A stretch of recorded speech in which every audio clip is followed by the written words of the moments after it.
God is love. His government rests upon a foundation of love. The universe, as it came forth from his hand, pulsed with self-giving service and adoring worship to him, the Creator. Freedom, rather than control, characterizes his sovereignty. For true love and worship can never exist without freedom. Because this freedom has been written on our DNA by the finger of God himself, we crave it deeply. The enemy of God hates true freedom. He has put the entire human race in bondage to sin, and he mocks us as we cry out to be set free. Human governments imbued with the enemy's principles use deception, manipulation, and fear to hold the masses in chains of control.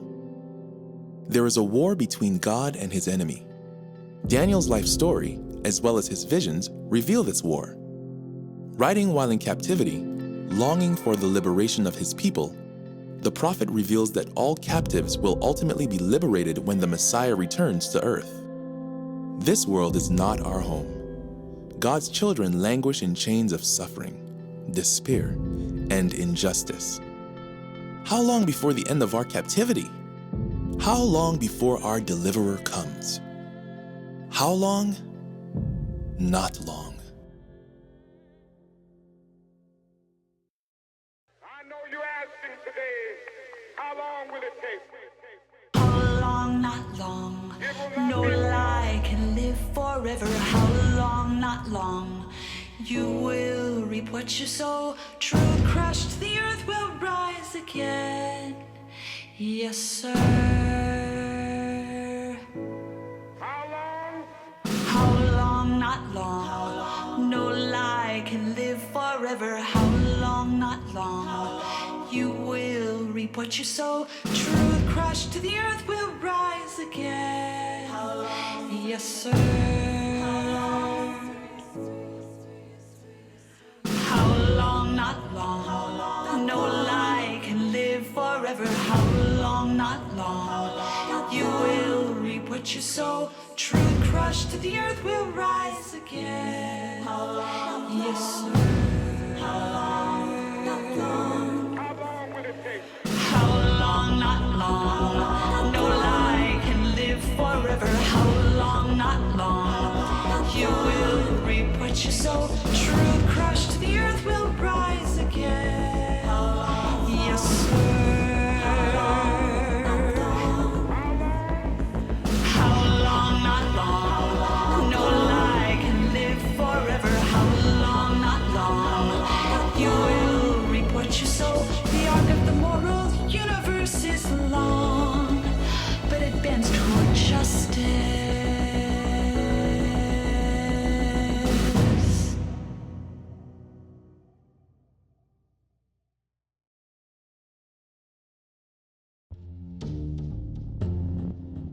In 606 BC, as Babylon grew into a world monarchy conquering nations throughout the Middle East, it descended upon God's chosen people, the nation of Judah, in force.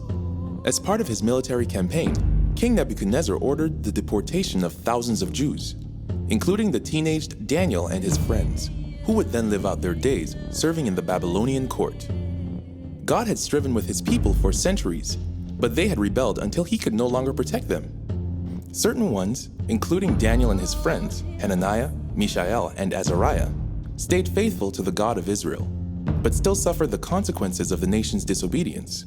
They were made eunuchs, shackled, and forced to walk to Babylon over 1,000 miles away to live out their days in a foreign land, exiled.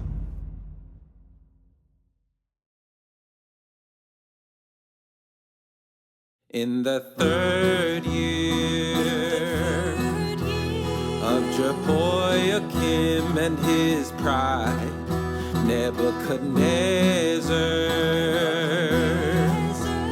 king of Babylon, came to fight, and he trapped us inside our walls till we could not hide. So now I'm looking behind to see my home for the very last time. Exile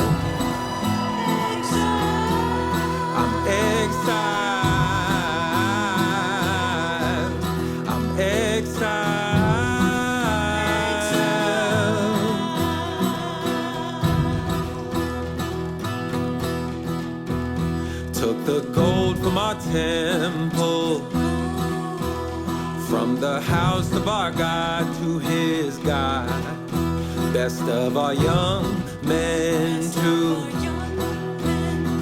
to train us all as his squires. So now we're fearing our fathers, lost in a fog of fire. Exile, we're exile, we're exile.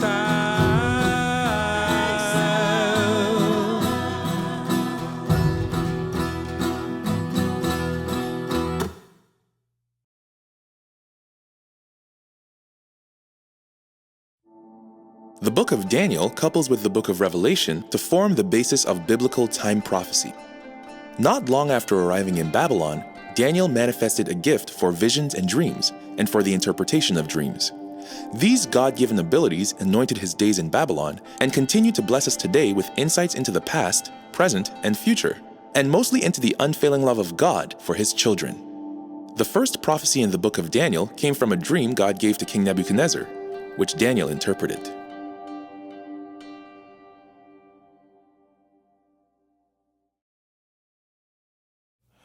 In the ancient land Chaldea, in the mind of a troubled king, came a dream of power and meaning, yet the dreamer forgot everything. But another who dreams of our future will never forget what he sees. So let's believe this dreamer, please. The forgetter was Nebuchadnezzar, who called his magicians in. But they couldn't see much there, and they trembled with fear and chagrin. Oh, children, remember the Spirit, who knows every dream we've dreamed, who tells us we are highly esteemed. The King dreams, he sees the future, our deliverance at last. The King dreams when every dreamer fails. The King of dreams holds us fast. It's his faith, the faith of Jesus, that inspires us to believe. In our brokenness, he sees us as what we at last will be. The King dreams, the King dreams.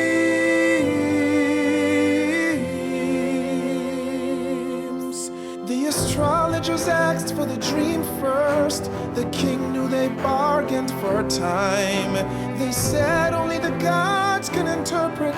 That's when the king lost his mind. And the King of all kings saw the drama and heard the cruel death decree. And he knows how to save you and me. When Daniel heard of the sentence, to the God of heaven he pled. Then his God revealed the mystery, and he went to the king and said, And the King of the cosmos painted a dream in the hours of night, and shed in the mind of the prophet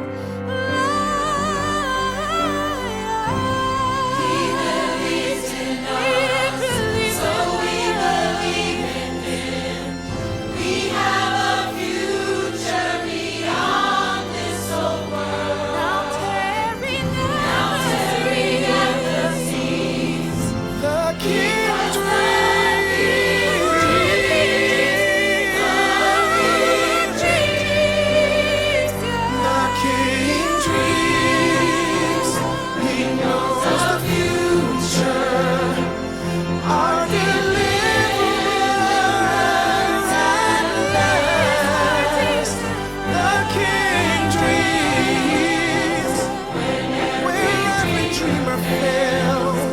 The King of Dreams holds us fast.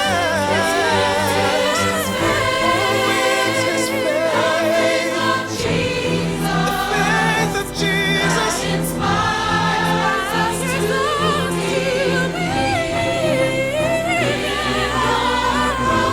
He sees us, yes, he sees us. The King dreams. The King dreams. The King dreams.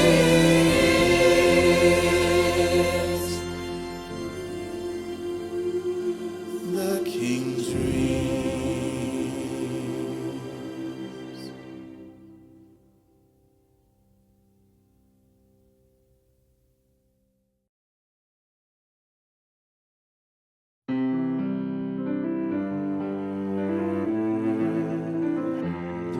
A stone without hands, cut out without hands, not one bit of human devising, crushes the kingdom that cannot unite. Make way for this kingdom arising. Gold and silver, brass, iron, and clay, crushed out and shattered like chaff blown away. A stone without hands, cut out without hands, the soon coming kingdom of God is that stone.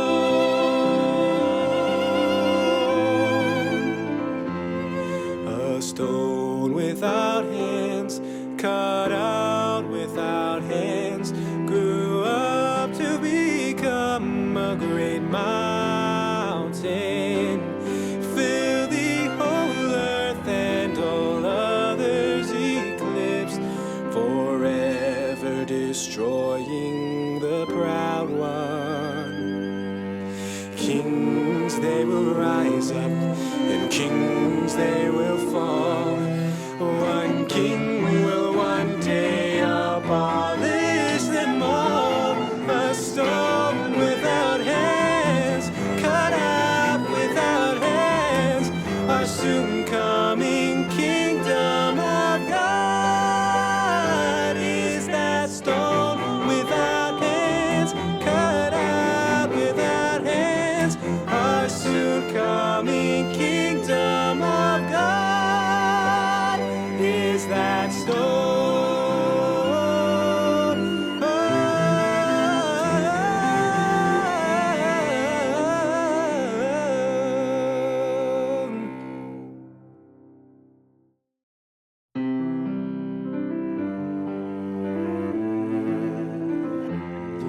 A stone without